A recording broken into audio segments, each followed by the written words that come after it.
Hello, year 8. Hope that you are all doing very, very well, and welcome along to our second lesson of term 3, which we are going to be looking at evacuees yet again, and we're going to be building on some of the work that you did last time. So our objectives for today's session: we're going to recall some key facts and pieces of information about evacuees and the evacuation process. We're then going to look at a personal account written by somebody who was evacuated, and we're going to explore that for a few moments in today's session. And then we're going to use that as almost inspiration to apply creative and emotive language when writing in the role of a character. And I'm going to ask you to write your own personal account from the role or perspective of an evacuee child. So the resources that you are going to need today are as follows. You're going to need your drama book, or if you don't have your drama book at home, you are going to need note paper and a pen. And you are also going to need a copy of a personal account of evacuation sent to you by your teacher. So I'm going to ask you to pause the video now and come back when you have those things in front of you.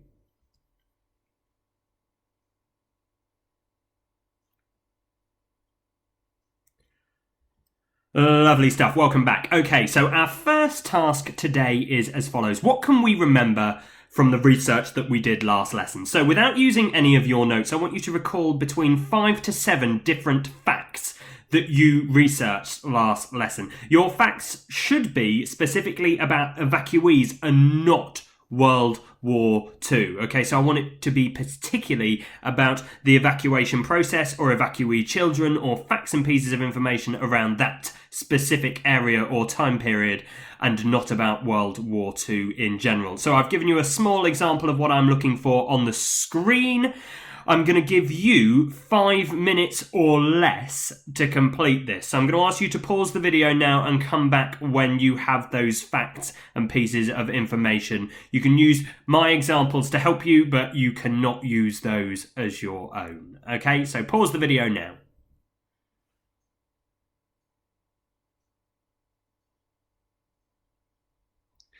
Lovely stuff. Okay, so let me give you an overview of what I am going to do now. I'm going to read through an evacuee's account of the early stages of the evacuation process. Now, I have sent you a copy for you to read along with me. So it might be that you want to minimize this video so that you can still hear my voice. It might be that actually you don't need me to read it to you, and that you are in year 8 and you are fully capable of reading it yourself and then completing the task. But I'm going to read through it because I think, why not? So I'm going to read through it and then I'm going to explain the task to you.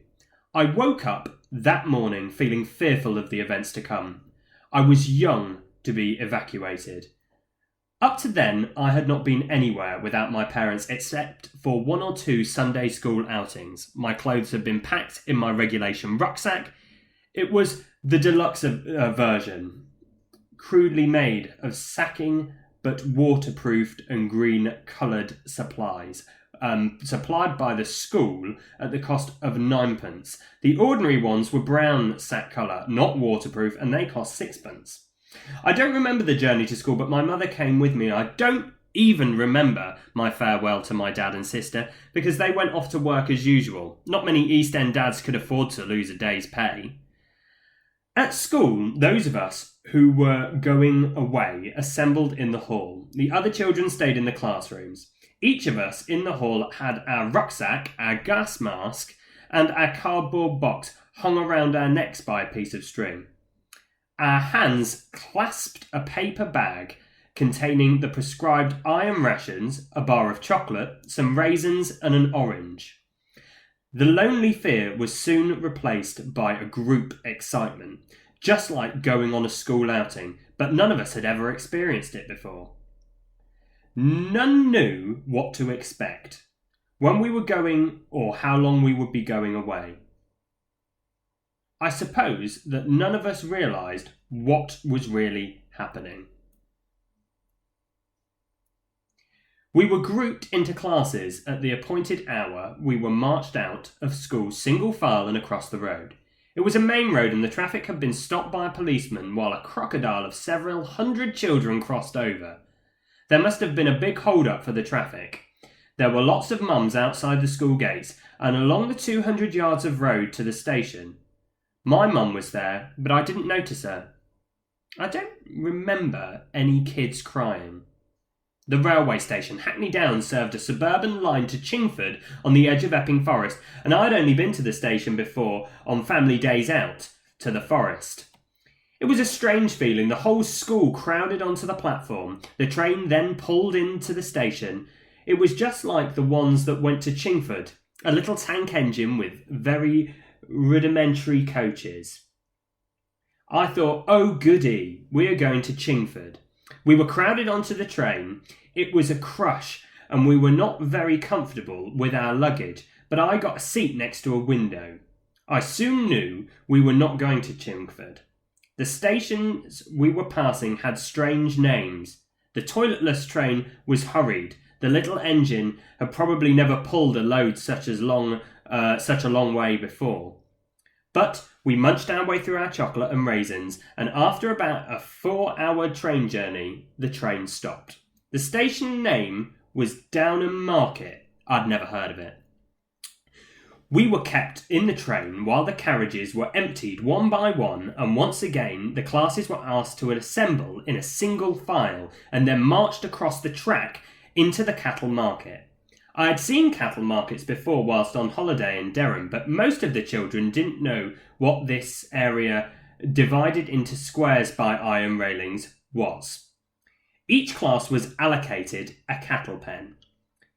We waited for what seemed like an age, and then the buses arrived. Dozens of them. One at a time the buses pulled into the market entrance and we filled onto them until each one was full. A teacher then boarded it and off it went around the corner. Our bus journey lasted about half an hour through very countryside and through several villages. It was uncomfortable on the bus with all the luggage we had. Eventually, we went over a river. A wide river, and in 100 yards or so, we stopped. We were in a village and we stopped outside the school.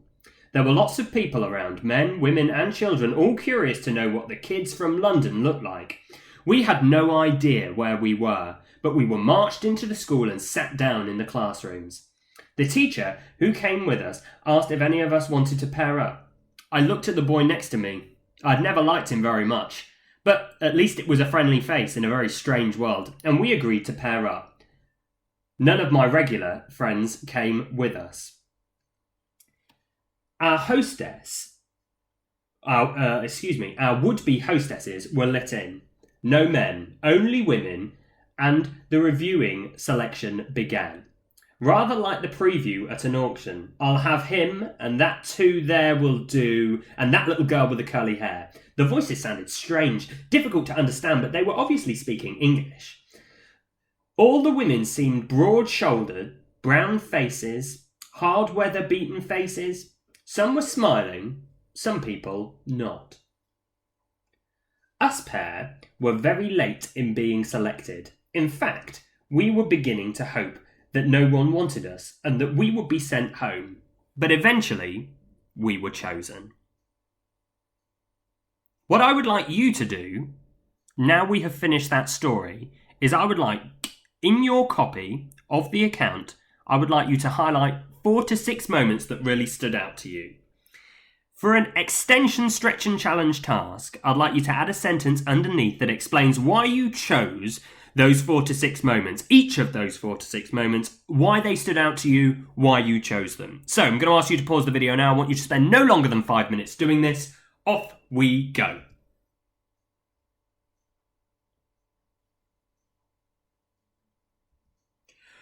And then finally, our main task for today's lesson. The scenario is this. I would like you to put yourself in the role of a 1939 schoolchild being evacuated from London. I'd like you to be probably the age that you are now or a couple of years younger.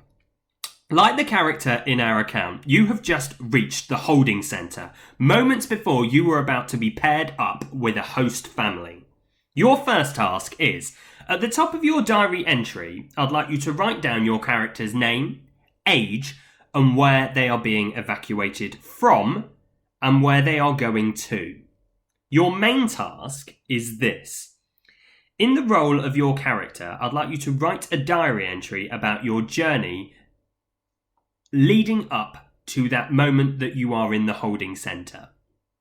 Make particular reference to these points. The night before you were due to leave, I'm interested. What was that like? How did you feel? The morning that you were due to leave. Actually, were you even more panicked now than you were the night before? Walking to school and then to the station. The journey and waiting to be assigned that host family. I want to hear all about the feelings that went with that. Okay, so the success criteria for this task is as follows. Your diary entry should be no longer than about 3/4 of a page to 1 page, and that is an A4 page. If it is in your exercise book, that would be about 1.5 pages to 2 pages. Okay? Talk about how you felt about those moments in time. So about leaving, about going to the station, about being on the train. Don't just describe them to us. Talk about your feelings that would be associated with those moments. And I want you to use really creative vocabulary to engage and evoke an emotional response from your reader. This is a really interesting time for us to talk about. Did you, like the person in our account, did you start off by feeling quite scared, and then actually as the time went on, when you were with all your friends, did it become quite exciting because you'd never been to the countryside before?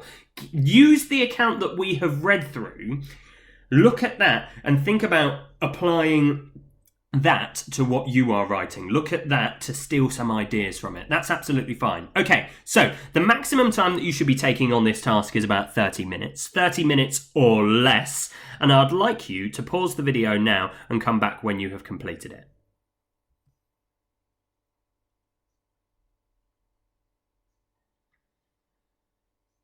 Okay, so finally, this is our submission, how we're going to submit our work. You only need to submit your facts and your evacuation account. Okay, so the rest of the stuff that you have done today, so that the facts, the research facts, you do not need to submit those. So how are you going to submit it? Now, your teacher will have told you how they would like it to be submitted, but I imagine it's through Microsoft Teams. Now, if Microsoft Teams isn't working, then you can email your teacher, but that should be seen as a last resort. You need to ensure that your work is submitted before or on the deadline that has been set for you. Your class teacher has made that clear to you in the email with the resources for this lesson. So what do we need to submit? A final thing, you need to submit a copy of the 5 to 7 facts that you recalled at the beginning of today's lesson and your evacuee diary entry, your account of that journey. Okay, so thank you very much for your time today. If you have any questions, then of course you need to email your teacher. Good luck. I'll speak to you very soon.